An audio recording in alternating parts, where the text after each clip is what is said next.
President, this week there are advocates here in Congress with the American Cancer Society to advocate for cancer research and prevention.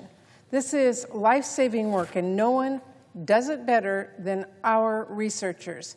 In my home state of Washington, we have a lot of incredibly smart people who've been making a lot of incredible breakthroughs for patients. And we have a lot of passionate advocates who've been fighting to support their work. I've lost track of how many times I have visited the Fred Hutch Cancer Center, but every time I am just blown away by the work they are doing, and they aren't the only ones. This isn't just about advancing science though.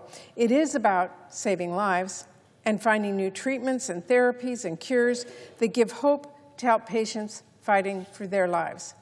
Cancer research has a long history of bipartisan support here in Congress, but some of my colleagues across the aisle seem to need a reminder and a wake-up call, because under President Trump, we have seen some reckless moves to undermine medical research, including cancer research. Research funding has been pulled without reason, without warning, and without any thought for the consequences. This administration has tossed clinical trials into chaos, promising cures into limbo, and threatened to abandon our historic global research and leadership in medical research. Just this week, a new report in the New York Times detailed how research into a rare pediatric brain cancer was totally upended because Trump yanked the funding. That research is halted, and that researcher forced to move on to topics that don't rely on NIH funding. It is worth remembering, for many of our rare, deadly diseases, cures are not viewed as a payday for private investors, which makes NIH not just the best hope for finding a cure, but the only hope for desperate patients, at least before Trump came along and stopped funding. And that new article, which details other research Trump has sidetracked as well, is just scratching the surface of how bad this is.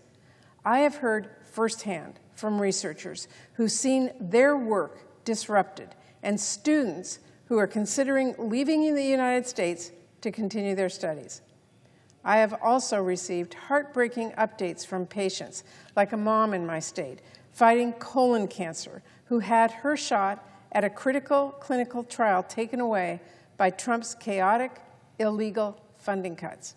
And now RFK Jr. has cut off all federal funding for mRNA research, one of the most promising new technologies for cancer treatments. This is so damaging.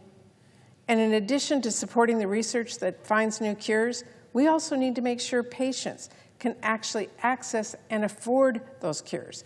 That means we have to protect health coverage that helps cancer patients get care. That is why I am fighting to undo damaging Medicaid cuts Republicans passed, and to extend the health care tax credits that are helping millions of families afford coverage right now.